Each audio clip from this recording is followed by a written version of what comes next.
Hello बच्चों and welcome to the wonderful world of economics. Yes student, हमने start की our journey of world trade organization और इस journey के first part में हमने देखा कि इस वर्ल्ड ट्रेड ऑर्गेनाइजेशन को पावर में लाते समय उसके क्या ऑब्जेक्टिव सेट किए गए, उसके क्या फंक्शंस जो है वो उन्होंने सेट कर दिया, यानी rule of conduct, multilateral rules और डिसिप्लिन वो भी उन्होंने सेट कर दिया। Then what are the different principles of WTO। फिर उसके बाद इसी WTO को जब उन्होंने फॉर्म में लाया तो यूरेगाय राउंड में कौन सी डिफरेंट एग्रीमेंट साइन की गई, उनमें से 3 important agreement, that is trip, trim and guts.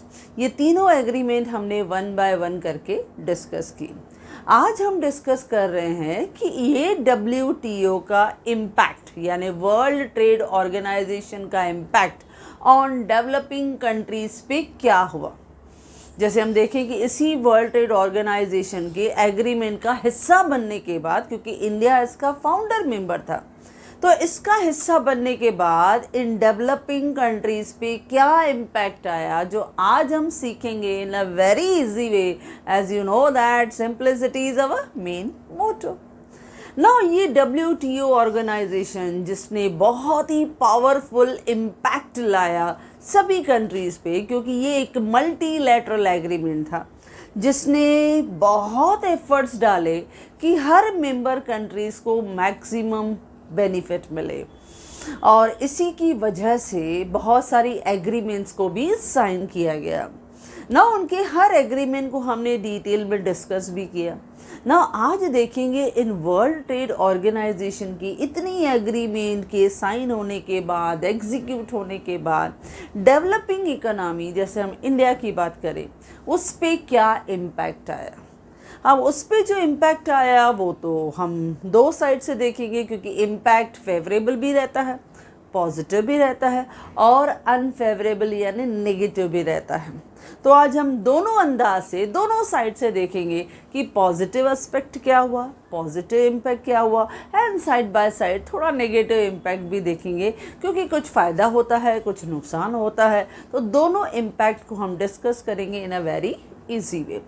तो पहले जनरली जब हम बात करते हैं कि when India was the founder member of this WTO, जिसमें हमने देखा कि इस WTO में इन्वॉल्व होने के बाद अपनी इकोनॉमी में लिबरलाइजेशन, प्रोग्रेस जो था वो होने लगा, और वर्ल्ड ट्रेड इकोनॉमी से जुड़ने के बाद हमने देखा कि हमारा सेकेंडरी सेक्टर, टर्शरी सेक्टर, इसको काफ़ी सपोर्ट मिला, यानी हमारी इकोनॉमी की प्रोडक्शन कैपेसिटी बढ़ी। Our producers realize the economies of large scale production, क्योंकि उन्हें ना प्रोड्यूस करना था not only for their domestic purpose but for the export purpose. Then जब हमने देखा कि ट्रिप और ट्रिम जैसी ऑर्गेनाइज यानी एग्रीमेंट का हम हिस्सा बने, तो उसकी वजह से काफ़ी पैटेंट्स जो थे वो ट्रांसफ़र किए गए, डेवलपिंग इकोनॉमी हमें ट्रांसफ़र किए गए, and we paid the fees for that. But that new technology का ट्रांसफ़र डेवलपिंग इकोनॉमी में हुआ, इससे क्वालिटी ऑफ गुड्स वो इम्प्रूव होने लगा, हमारा क्वालिटी बढ़ा तो ट्रेड का स्केल बढ़ा, एक्सपांशन ऑफ मार्केट हुआ। बहुत सारी ट्रिम की वजह से, इन्वेस्टमेंट मेजर्स की वजह से बहुत सारा FDI जो था यानी फॉरेन डायरेक्ट इन्वेस्टमेंट यानी कैपिटल इनफ्लो भी हमारी इकोनॉमी में होने लगा। तो ओवरऑल एक्सपोर्ट का लेवल बढ़ने लगा। तो जनरली हम देखते हैं इसके पॉजिटिव इम्पैक्ट तो हमारे इंडियन इकोनॉमी पे या डेवलपिंग इकोनॉमी में बहुत अच्छा हुआ। तो चलो डिस्कस करते हैं 1 बाय 1 फेवरेबल इम्पैक्ट, जिसे हम पॉजिटिव इम्पैक्ट भी कहते हैं। फर्स्ट है जैसे इंक्रीज इन एक्सपोर्ट का अर्निंग। हमारे एक्सपोर्ट का अर्निंग बढ़ने लगा, यानी हमने जब डिफरेंट कंट्रीज़ के साथ, मेंबर कंट्रीज़ के साथ बहुत सी एग्रीमेंट को हमने साइन किया, बहुत सारी कमिटमेंट्स हमने की, बहुत सारी प्रोडक्शन कैपेसिटीज़ को हमने एक्सपांड कर दिया, तो हमारी एक्सपोर्ट अर्निंग जो थी वो बहुत ज़्यादा बढ़ गई। अब जिसमें हम सिंपल एग्जांपल देते हैं, जैसे सपोज 94-95 था, तो इसमें इंडिया का जो एक्सपोर्ट लेवल था it was suppose 26.33 billion dollars, उसमें हमारा एक्सपोर्ट होता था। ओके, ये था 94-95 की बात है, 94-95। तब ये हमारा एक्सपोर्ट लेवल कितना था, 26.33 यूएस का बिलियन डॉलर्स, इतना हमारा एक्सपोर्ट था। लेकिन जैसे ही वर्ल्ड ट्रेड ऑर्गेनाइजेशन का हिस्सा बने और लिबरलाइज्ड इकोनॉमी हुई, एक बहुत ही प्रोटेक्टिव एनवायरनमेंट जब इंडिया में धीरे धीरे प्रोग्रेस होने लगा, तो हम बात करते हैं सपोज 2002 और 3 की, तो उसमें हमारा यही एक्सपोर्ट का लेवल जो था वो बढ़ के 51.7 यूएस के बिलियन डॉलर्स हो गए।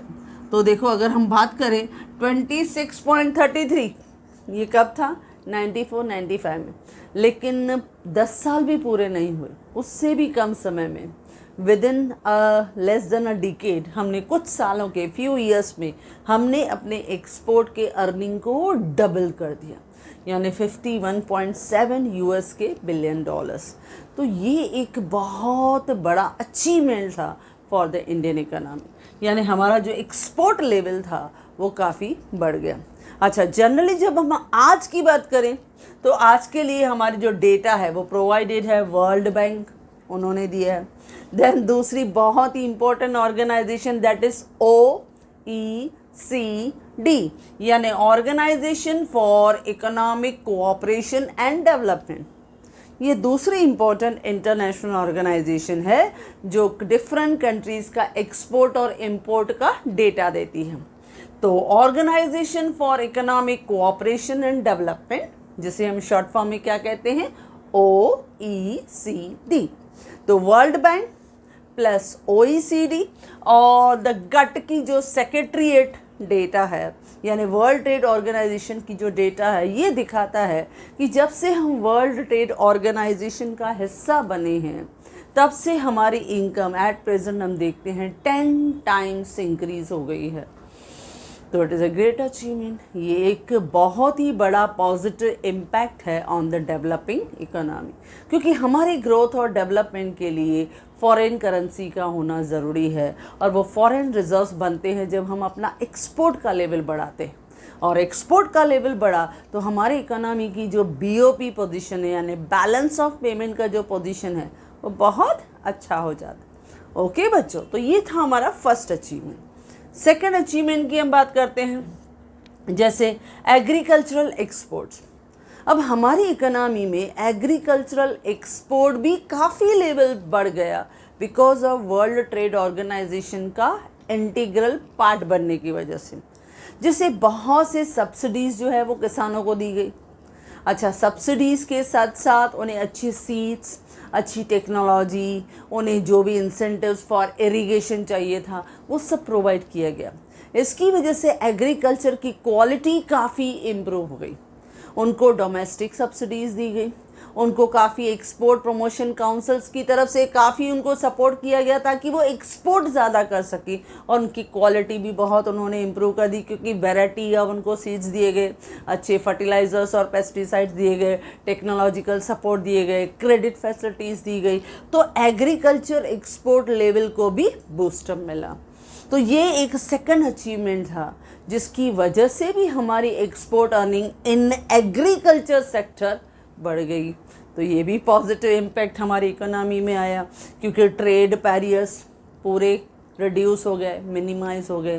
प्लस अगर आप किसानों को डोमेस्टिक पूरा सपोर्ट दे रहे हो, सब्सिडीज़ दे रहे हो, credit facilities at low cost interest पे प्रोवाइड कर रहे हो, उन्हें इरिगेशन फैसिलिटीज़ दे रहे हो, बेटर टेक्नोलॉजिकल सपोर्ट्स दे रहे हो, तो but natural they can easily grow the more quantity, और वो भी बेटर क्वांटिटी, और वो इजीली एक्सपोर्ट भी होगा क्योंकि उन्हें पूरा सपोर्ट था। तो इस तरह की वजह से हमारे एग्रीकल्चर सेक्टर का भी प्रॉफिट अर्निंग, यानी किसानों का भी प्रॉफिट अर्निंग बढ़ गया।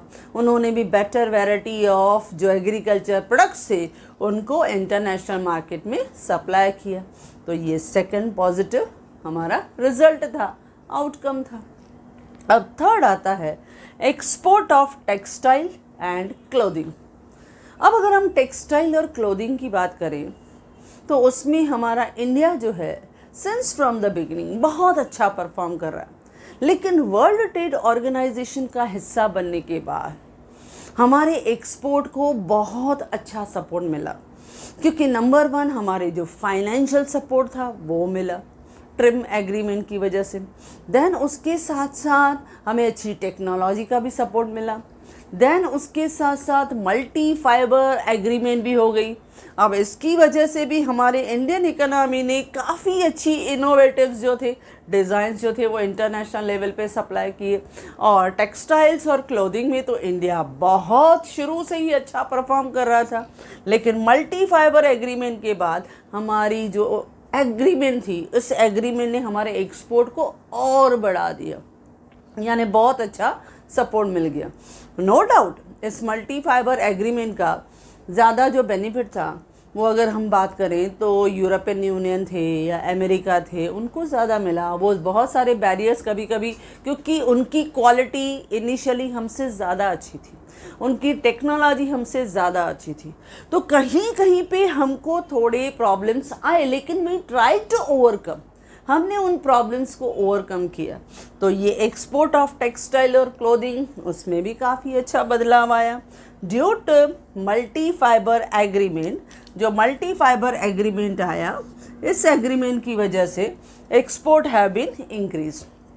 जो डेवलप कंट्रीज़ हैं उन्होंने डिमांड किया 15 साल का period for the phasing out of multi fibre agreement.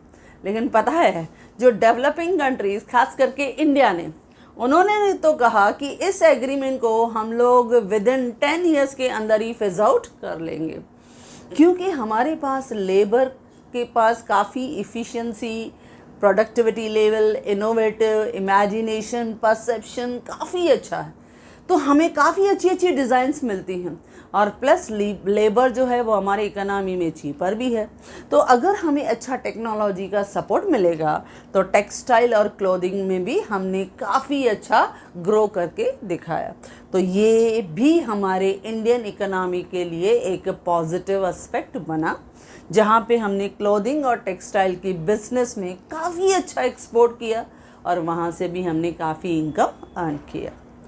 Next, यहाँ पे ही क्लोथिंग के इसमें भी इंडिया ने काफ़ी बैरियर्स को रिड्यूस कर दिया, टैरिफ को रिड्यूस कर दिया, प्लस उन्होंने जो कोटा सिस्टम था वो भी रिमूव कर दिया। तो काफ़ी बैरियर्स जो थे वो यहाँ पे हटाए गए। इसके लिए क्लोथिंग और टेक्सटाइल में इंडिया ने काफ़ी मैक्सिमम बेनिफिट्स एंजॉय किए। तो ये भी हमारा काफ़ी अच्छा थर्ड स्ट्रॉन्ग एस्पेक्ट था, जहाँ पे इंडिया ने काफ़ी अच्छे प्रॉफिट्स अर्न किए। फोर्थ है फॉरेन इन्वेस्टमेंट। अब जब हमने ट्रिम एग्रीमेंट किया, यानी ट्रेड रिलेटेड इन्वेस्टमेंट मेजर्स, उसमें हमने देखा इस एग्रीमेंट के अंदर हर मेंबर ने दूसरे मेंबर्स को इक्वल ट्रीटमेंट दिया, यानी मोस्ट फेवरेट नेशन, यानी डोमेस्टिक जो इन्वेस्टर्स हैं उन्हें जितना हम लोग प्रेफरेंस देते हैं, same treatment should be given to the foreign investor. तो काफ़ी फॉरेन डायरेक्ट इन्वेस्टमेंट को भी पसंद किया गया, और इस फॉरेन डायरेक्ट इन्वेस्टमेंट में हमने देखा गट्स के अंदर इंडिया ने भी लगभग 33 एक्टिविटीज़ में मेड द कमिटमेंट्स, उन्होंने कमिटमेंट किया और उनका पार्टिसिपेट भी किया, जहाँ पे foreigners were allowed to enter in the transaction. और मोस्टली ये जितने भी कमिटमेंट्स की गई जो डायरेक्टली फॉरेन डायरेक्ट इन्वेस्टमेंट से रिलेटेड थी, उसमें ज़्यादा से ज़्यादा पैसा जो था वो बहुत से इंफ्रास्ट्रक्चर प्रोजेक्ट्स में, बहुत सारे न्यू टेक्नोलॉजीज़ में, टेलीकम्युनिकेशन में, वहाँ पे ज़्यादा से ज़्यादा डाइवर्ट किए गए, ताकि हमारी इकोनॉमी का ग्रोथ लेवल काफ़ी बढ़े। तो ये भी एक बहुत बड़ी अचीवमेंट थी, यानी फाइनेंशियल सपोर्ट हमें अच्छा मिला, टेक्निकल सपोर्ट हमें अच्छा मिला। तो डेवलपिंग इकोनॉमी को फॉरेन डायरेक्ट इन्वेस्टमेंट भी बहुत अच्छी तरह से प्रोवाइड किए गए because of this world trade organization की वेरियस एग्रीमेंट्स की वजह से। ओके बच्चों, नेक्स्ट है मल्टीलैटरल रूल्स एंड डिसिप्लिन। अब ये जो हमारी मल्टीनेशनल जो मल्टीलैटरल एग्रीमेंट्स बनाई गई, इसमें बहुत से डिफरेंट रूल्स बनाए गए। जैसे हमने कहा कि उन्होंने कोड ऑफ कंडक्ट बनाया, उन्होंने किस तरह से रूल सेट किया, किस तरह से प्रिंसिपल्स बनाए, उनके ऑब्जेक्टिव सेट किए, तो उन्होंने रूल्स बनाए ताकि हर कंट्री को एक प्रोटेक्शन दिया जाए। Each and every country must be given protection, चाहे वो ट्रिप का एग्रीमेंट हमने बनाया, यानी trade related intellectual property rights बनाया, या ट्रिम का एग्रीमेंट बनाया जिसमें इन्वेस्टमेंट मेजर्स को प्रोटेक्ट करने के लिए प्रोड्यूसर्स के फंड्स को प्रॉपरली डाइवर्ट करना है, किस तरह से डाइवर्ट करना है, उनके लिए उनको कैसे सपोर्ट देना है, प्रोटेक्शन देना है, वो उन्होंने सेट किया। Then general agreement on trade and services हमने देखा, वहाँ पे भी आपकी यूरेगाई राउंड में काफ़ी अच्छा प्रोटेक्शन जो था वो डेवलप कंट्रीज़ और मल्टीनेशनल कॉरपोरेशंस को दिया गया। यानी एक बहुत ही अच्छा एटमॉस्फेयर किया गया, यानी क्रिएट किया गया। और इसमें जो रूल्स उन्होंने सेट किए, इसमें उन्होंने जितना भी लीगल पाथवे अडॉप्ट किया, इसमें उनकी कोशिश क्या थी कि एंटी डंपिंग मेजर्स कैसे हमें लेने हैं कि ज़्यादा से ज़्यादा डंपिंग नहीं हो, यानी एंटी डंपिंग मेजर्स उस कंट्री के डोमेस्टिक प्रोड्यूसर्स को भी प्रोटेक्ट करना है। प्लस उसके साथ साथ सब्सिडीज़, उसके क्या रूल्स रहेंगे। दैन उसके साथ साथ you have to safeguard, यानी protect all the producer, domestic producer, उन्हें आपको सेफ गार्ड करना है। दैन अगर कोई डिस्प्यूट होता है उसे सेटलमेंट कैसे करना है, उसके लिए नेगोशिएशन फोरम बनाए गए, उनके लिए कमिटीज़ बनाई गई, उनके लिए रूल्स बनाए गए। तो ये सब कोशिशें जो थी वो किसने किया?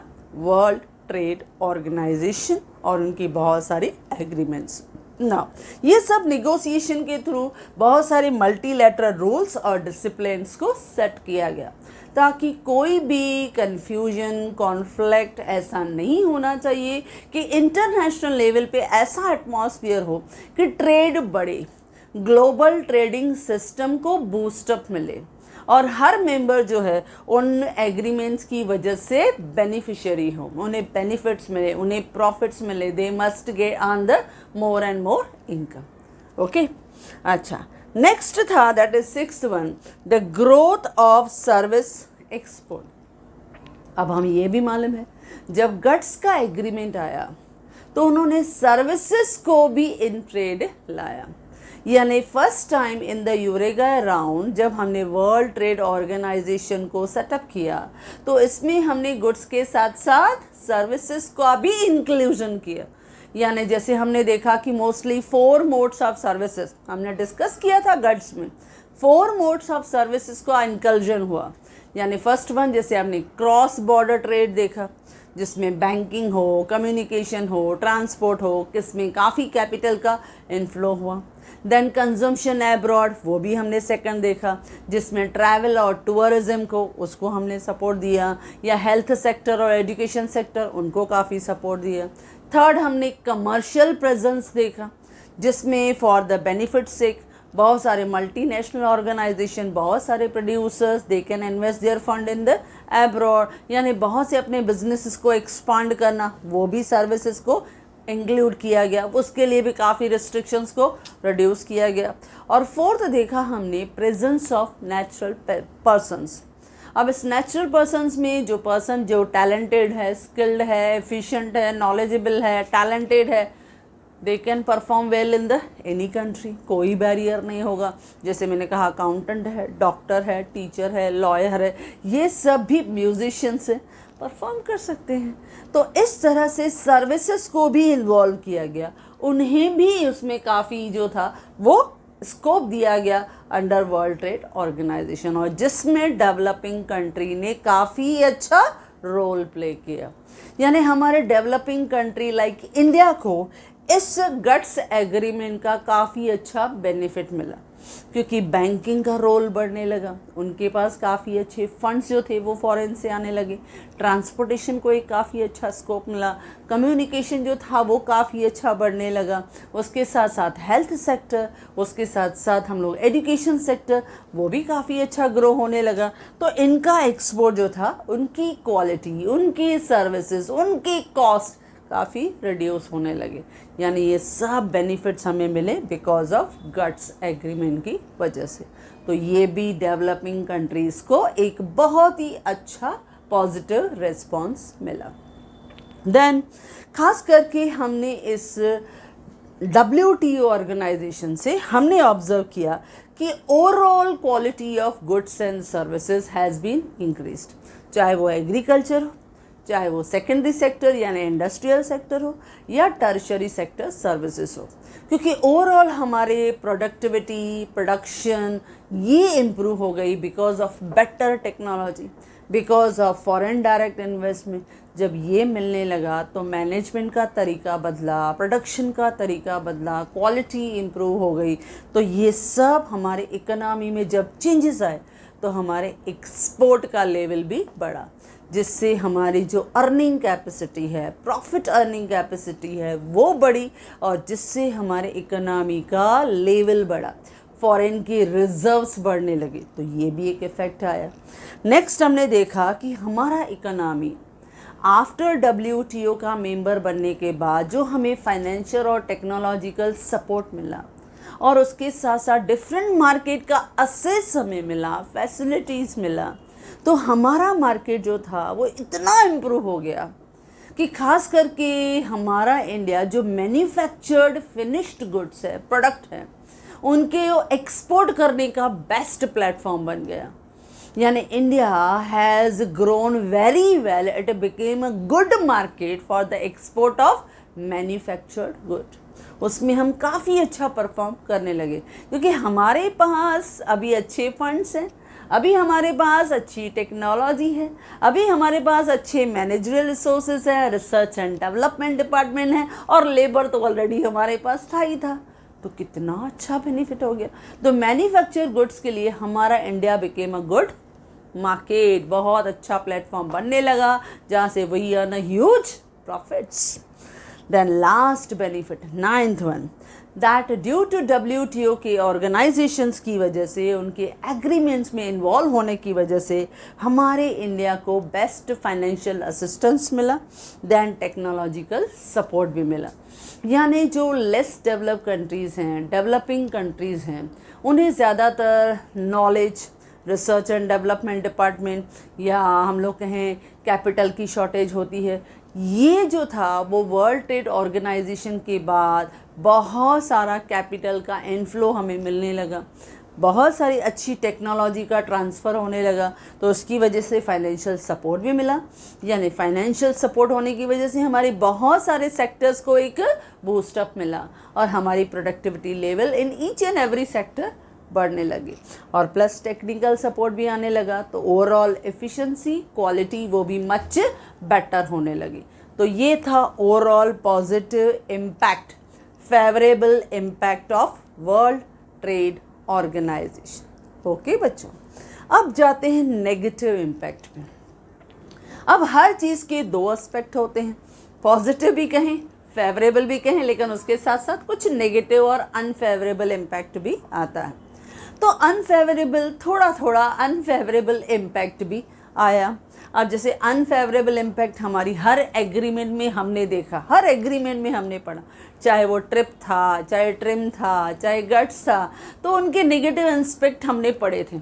तो आप उस नेगेटिव एस्पेक्ट को याद करोगे ना, सब वही रिपीटेशन है, कुछ नया नहीं है, हम ऑलरेडी डिस्कस कर चुके हैं। जैसे पहला ट्रिप इन्वेस्टमेंट था, एग्रीमेंट था, यानी trade related intellectual property rights. अब आप सोचो, जब हमने ये किया था एग्रीमेंट, तो हमने देखा था कि पैटेंट्स के ओनर्स कौन है, डेवलप कंट्रीज़, मल्टीनेशनल कॉरपोरेशन वही ओनर्स हैं, और यही पैटर्निंग प्रोडक्ट्स वो किसको देते हैं, डेवलपिंग कंट्रीज़ को। तो हम क्या पे करते हैं, रॉयल्टीज़ और फीस। हम पेयर्स होते हैं because we are users of those patterns, हम उनको यूज़ कर रहे हैं, तो हमें रॉयल्टीज़, फीस हमें पे करना है। और डेवलपिंग कंट्रीज़ और मल्टीनेशनल कॉरपोरेशंस है, MNCs, they are earning it, तो वो ज़्यादा ह्यूज प्रॉफिट्स अर्न करते हैं, और हम थोड़ा कंपैरेटिवली कम अर्न करते हैं। लेकिन हम इम्प्रूव हुए, हम ग्रो हुए, हमारा एक्सपोर्ट बढ़ा, तो ओवरऑल प्रोडक्टिविटी बढ़ी, लेकिन फिर भी एक क्रिटिक के पॉइंट ऑफ व्यू से जब हम देखते हैं तो थोड़ा नेगेटिव पॉइंट्स भी हमारे इकोनॉमी को फेस हुआ। जैसे हमने कहा कि जितनी भी डेवलपिंग इकोनॉमी है उन्होंने पैटेंट्स की फ़ीस को, रॉयल्टीज़ को पे किया। तो ये बहुत सारे क्रिटिक्स कहते हैं कि जब हम कॉपीराइट्स देते हैं, जब हम पैटेंट्स की फ़ीस और रॉयल्टीज़ देते हैं, यानी हम लोग अपना प्रॉफिट उतना अर्न नहीं कर पाते हैं जितना डेवलप्ड कंट्रीज़। तो पहला तो ये नेगेटिव एस्पेक्ट था। दूसरा, ट्रिम की एग्रीमेंट में आते हैं, यानी ट्रेड रिलेटेड इन्वेस्टमेंट मेजर्स। अब इसमें भी हमने देखा कैपिटल किसके पास ज़्यादा था, डेवलप्ड इकोनॉमी के पास, बराबर। They are having capital abundant, तो उन्होंने ही कैपिटल हमारे इकोनॉमी में दिया। टेक्नोलॉजी किनके पास है, डेवलप्ड कंट्रीज़ के पास, उन्होंने टेक्नोलॉजी इधर ट्रांसफ़र की। तो बट नेचुरल रिटर्न प्रॉफिट किधर जाएगा, we will make the interest का पेमेंट डेवलप कंट्रीज़। तो ट्रिम एग्रीमेंट की वजह से भी ये देखा गया कि ज़्यादा से ज़्यादा कैपिटल ट्रांसफ़र हुआ डेवलप कंट्रीज से डेवलपिंग कंट्रीज़ की तरफ, तो इंटरेस्ट पेमेंट उधर डाइवर्ट हो जाता है। प्लस उसके साथ साथ टेक्नोलॉजी भी ट्रांसफ़र होती है, तो उसका भी काफ़ी बेनिफिट उनको जाता है। तो इसके लिए ऐसे ट्रिम एग्रीमेंट की वजह से हमने देखा कि इस WTO में ऐसा कोई भी प्रोविज़न नहीं था कि we will try to deal with that restrictive trade policy of foreign investors. कहीं कहीं पे वही बिकम हेल्पलेस, हम हेल्पलेस हो जाते हैं। तो पहला था हैवी कैपिटल इनफ्लो, FDI का काफ़ी हैवी इनफ्लो हो गया, तो इंटरेस्ट पेमेंट का बर्डन बढ़ेगा। दूसरा, there is no provision to deal with the restrictive trade policy of foreign investor. और तीसरा, जब हम उन्हें ज़्यादा उनके ऊपर डिपेंडेंट हो जाते हैं तो हमने देखा था it have the adverse effect on self reliant growth. हमारी सेल्फ रिलायंट ग्रोथ पे थोड़ा इफ़ेक्ट आता है, क्योंकि हम हैवीली डिपेंडेंट हो जाते हैं डेवलप्ड इकोनॉमीज़ पे, इंडस्ट्रियलिस्ट इकोनॉमीज़ पे या मल्टीनेशनल कॉरपोरेशन पे। तो ये थोड़ा नेगेटिव एस्पेक्ट माना जाता। Third, guts agreement. अब जब हम गट्स एग्रीमेंट में आते हैं, सर्विसेज की बात करते हैं, तो सर्विसेज और टेक्नोलॉजी में फिर से हम कहेंगे कि हमारे इंडियन प्रोड्यूसर्स फर्म्स, उनके पास उतना कॉम्पिटेंस लेवल नहीं था कि they can have the competition with the foreign businessman, क्योंकि उनके पास फंड्स ज़्यादा, उनकी क्वालिटी अच्छी, उनकी टेक्नोलॉजी मच बेटर। तो कहीं कहीं पे हम कॉम्पिटेंसी में थोड़ा पीछे हो जाते हैं। उनकी सर्विसेज हमेशा जो थी वो बहुत अच्छी रहती थी, और कहीं कहीं पे हम फील भी करते थे कि उनकी कॉस्ट जो है कंपैरेटिवली हमसे कम भी है, जबकि इनकी क्वालिटी भी अच्छी है। तो कहीं कहीं पे domestic businessman they will find it difficult to compete with the foreign businessman. तो सर्विसेज में ये दिखाई देता था कि मोस्टली डोमेस्टिक जो फर्म्स थे, बिजनेसमैन थे, they find it difficult to compete with the बड़े बड़े जो फॉरेन के बिजनेसमैन हैं। देन हमारे इंडियन इकोनॉमी में सर्विसेज को इम्प्रूव करने के लिए कभी कभी लैक ऑफ रिसोर्सेज, या हमारे पास उतनी प्रोफेशनल स्किल, टैलेंटेड या रिसर्च और डेवलपमेंट डिपार्टमेंट इतना हमारा इम्प्रूव्ड नहीं है जितना फॉरेन इकोनॉमी में। तो ये सब थोड़े ड्रॉबैक हमारे डेवलपिंग इकोनॉमी में थे, जो हमने ऑलरेडी हर एक एग्रीमेंट को डिस्कस करते समय देखा, क्योंकि हर एक एग्रीमेंट के पॉजिटिव साइड्स भी हैं, नेगेटिव साइड भी है।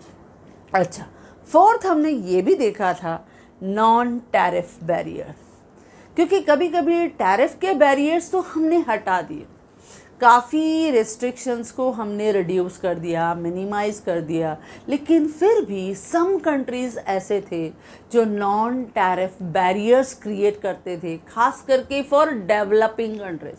वो चाहते थे उनका प्रॉफिट बढ़े। जैसे एग्जांपल्स हम लोग देते हैं, जब नॉन टैरिफ की बात करते हैं तो उसमें एक एग्जांपल आता है कि 13 डिफरेंट नॉन टैरिफ बैरियर्स, रुकावटें क्रिएट की by 16 countries against India. India के अगेंस्ट 16 कंट्रीज़ ने 13 डिफरेंट टाइप के नॉन जो टैरिफ बैरियर्स हैं, टैक्स कस्टम ड्यूटी को नहीं, दूसरे अलग अलग तरीके के उन्होंने नॉन टैरिफ बैरियर्स को क्रिएट किया, जिसका एक बेस्ट एग्जांपल अभी अभी हमने किया, मल्टी फाइबर एग्रीमेंट। अब उस मल्टी फाइबर एग्रीमेंट की जब हम बात करें तो USA और यूरोपियन यूनियन, उन्होंने कोशिश की कि they should get the more benefit, उनको इस एग्रीमेंट का ज़्यादा बेनिफिट मिले।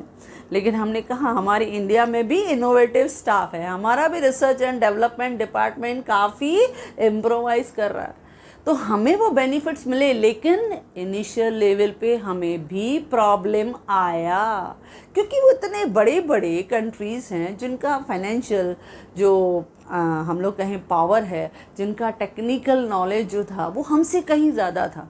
तो they try to create some hurdles and problem for the developing economy.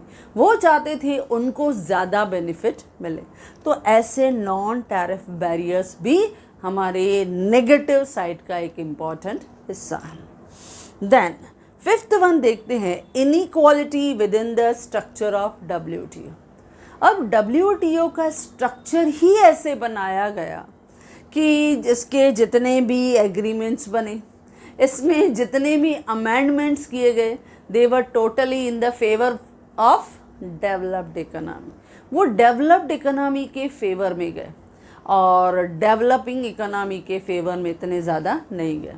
क्यों? क्योंकि उनके ही ज़्यादा पैटेंट्स इंटरनेशनल लेवल पे बिजनेस कर रहे थे, तो इसके लिए उनको प्रॉफिट ज़्यादा वहीं से मिल रहा था, उनको इनकम और इन्वेस्टमेंट वहाँ से मिल रहा था। तो बट नेचुरल उन्होंने फेवर भी उन सभी को किया। ज़्यादा से ज़्यादा उन्होंने सपोर्ट किसको किया? Developed economy. तो इनइक्वालिटी वहीं से ही शुरू हुई, क्योंकि ज़्यादा से ज़्यादा उन्होंने जितने भी एग्रीमेंट्स बनाए, रूल्स बनाए, मल्टीलैटरल डिसिप्लिन्स बनाए, प्रिंसिपल्स बनाए, उन्होंने इस तरह से फ्रेम किया कि they were in the favour of developed economy. तो थोड़ा बहुत इनइक्वालिटी ये भी एक नेगेटिव एस्पेक्ट का हिस्सा है, या जनरली हम ऐसा भी कहते हैं, जैसे 8th पॉइंट है वो भी ऑन सिमिलर लाइन कि एजेंडा ऑफ WTO। जब WTO का एजेंडा सेट किया गया, डिज़ाइन किया गया, फॉर्मेट उसका बनाया गया, तो जो वो फॉर्मेट बनाया गया, उसको फॉर्मेट इनिशियली बनाते समय it was design in the favour of all the multinational companies and developed economies. तो ये भी ड्रॉबैक था for developing economy. Then agreement on agriculture. अच्छा, जब agreement on agriculture world trade organization में बनाई गई तो नो डाउट इन्होंने हमारी इनकम बढ़ाई, लेकिन एक चीज़ थी खास करके the issue of food security. The issue of food securities to the developing country it is not clearly mention in the WTO के एग्रीमेंट। तो सपोज डेवलपिंग कंट्रीज़ को कोई प्रॉब्लम आया तो how they will tackle it, how they will face it, कैसे उस problem को overcome कर पाएंगे, कैसे हम उनको सपोर्ट कर पाएंगे, कैसे उन्हें प्रोटेक्ट करेंगे, ये कुछ भी बताया नहीं गया था। तो agreement on agriculture it was totally biased in the favour of again developed countries, यानी issue of food securities for the developing country it is not clearly mention in the world trade agreements, वहाँ पे नहीं बताया गया था।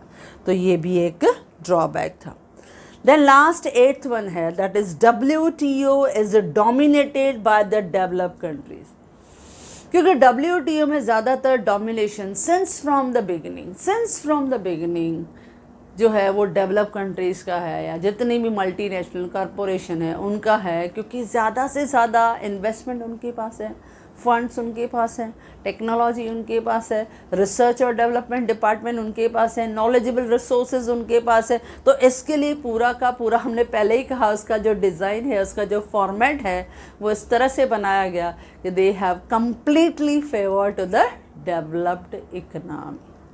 Okay बच्चों, तो इस तरह से आपको ये जो WTO हमने पढ़ा इस पूरे जर्नी में, इस जर्नी में हमने देखा कि इस WTO को किस तरह से गट को रिप्लेस करके हमने वर्ल्ड ट्रेड ऑर्गेनाइजेशन बनाया, जो 1 जनवरी 1995 से पावर में आया। इसके डिफरेंट एग्रीमेंट्स भी देखें, that is trip, trim and guts. और लास्ट में हमने जाते जाते डिस्कस किया कि इस वर्ल्ड ट्रेड ऑर्गेनाइजेशन की एग्रीमेंट्स ने किस तरह से डेवलपिंग इकोनॉमी को अफेक्ट किया, जिसमें पॉजिटिव इम्पैक्ट भी देखा और नेगेटिव इम्पैक्ट भी देखा, दोनों हमने देखा। और इसमें हमने काफ़ी पॉइंट्स डिस्कस की, जैसे 9 बेनिफिट्स हमने यहाँ पे देखा और 8 हमने नेगेटिव एस्पेक्ट जो था ये भी देखा। लेकिन एग्ज़ाम में आपको सब लिखने की ज़रूरत नहीं, 5 पॉइंट्स आप बताओ पॉजिटिव के और एनी 5 पॉइंट्स जो है वो नेगेटिव के, बस 10 पॉइंट्स आर इनफ, जस्ट यही 10 पॉइंट्स जो हैं वो इनफ है। ओके बच्चों, तो जिस तरह से हमने डिस्कस किया आपको टेंशन लेने की ज़रूरत नहीं है, very easily I have provided in notes. So yes my dear student, if you like this video you can share with your maximum friends, and if you want my handwritten notes the link is given in the description box. Thank you.